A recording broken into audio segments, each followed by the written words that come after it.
In today's video, I'm going to teach you how to set up a company in HubSpot CRM. To get started, sign in to your HubSpot account. Make sure you're using the correct workspace so the company record is created in the right CRM environment. Once you're logged in, take a moment to confirm that the dashboard has fully loaded before moving on. Next, open the CRM section from the main navigation. This is where HubSpot stores and organizes records like contacts, companies, deals, and more. From there, select companies so you can access the area dedicated specifically to business records. Now click Create Company. This opens the form where you'll enter the company details. The first field to complete is the company domain name. This is important because HubSpot can use the domain to help identify and organize the business correctly, so be sure to enter the website domain carefully. After that, enter the company name.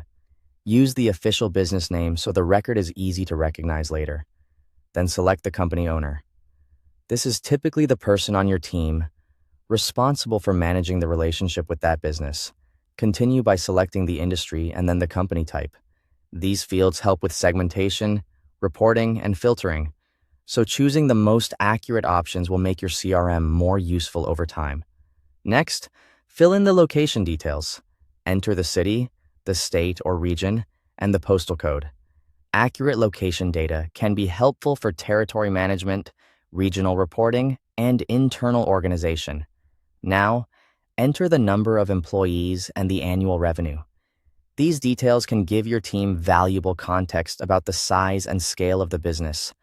Then select the time zone so communication and scheduling are easier to manage. In the description field, enter a clear summary of what the company does. Keep it concise but informative so anyone viewing the record can quickly understand the business. After that, enter the LinkedIn company page if available, since this can provide an easy reference for research and outreach. Once all of the fields are filled in, review the company information carefully. This is a good time to catch any spelling errors, incorrect selections, or missing details before saving the record. When everything looks correct, click Create. After the company is created, verify that the company has been added successfully. You should be able to see it in your company's list. Then open the company record and review the company details one more time to confirm everything saved correctly and appears as expected. That's it. You've successfully set up a company in HubSpot CRM. Thanks for watching.